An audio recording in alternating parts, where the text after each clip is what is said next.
When my wife called me a loser, I didn't say a word. I just listened, calm, distant, like she was some stranger talking. She said I was pathetic, that maybe this was a wake-up call I needed. Her voice carried a cold amusement I'd never noticed before. Or maybe I'd just chosen not to. That phone call was the exact moment my love for her died. A week earlier, I'd hit the biggest lottery jackpot in our state's history. $327 million. I didn't celebrate. I didn't tell a soul. I just sat there staring at that ticket, feeling nothing but a hollow ache as it hit me. The people closest to me didn't actually love me.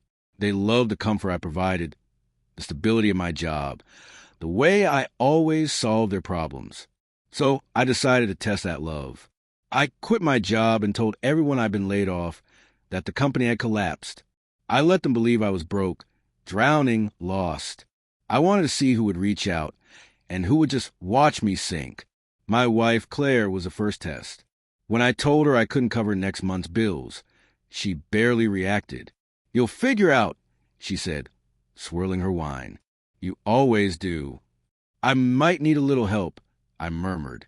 She didn't even glance up. "You've been coasting for years. Maybe this will finally light a fire under you." The next day, her parents called, not to help, but to advise me to sell my car and downsize my life. Then they hung up.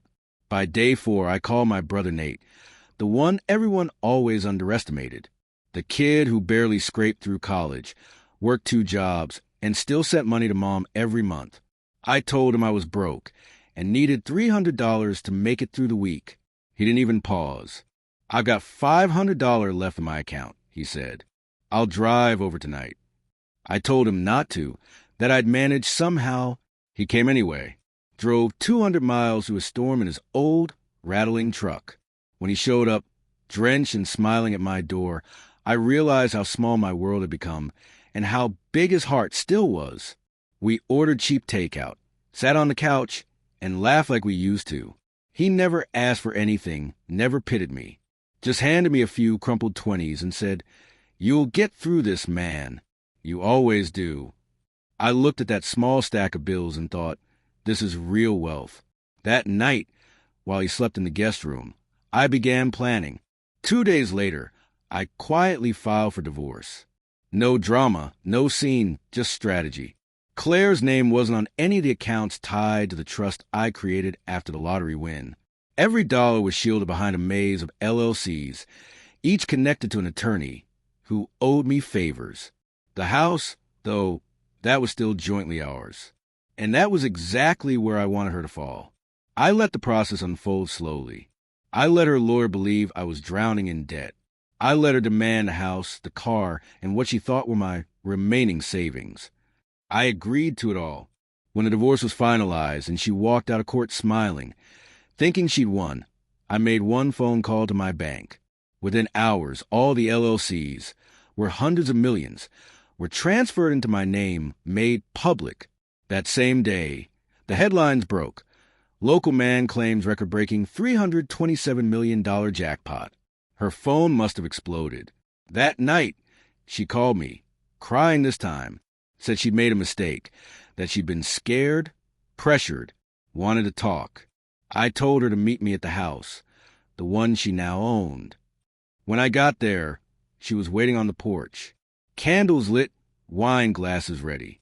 "I didn't mean what I said," she whispered. "I love you." I smiled. "You love my stability.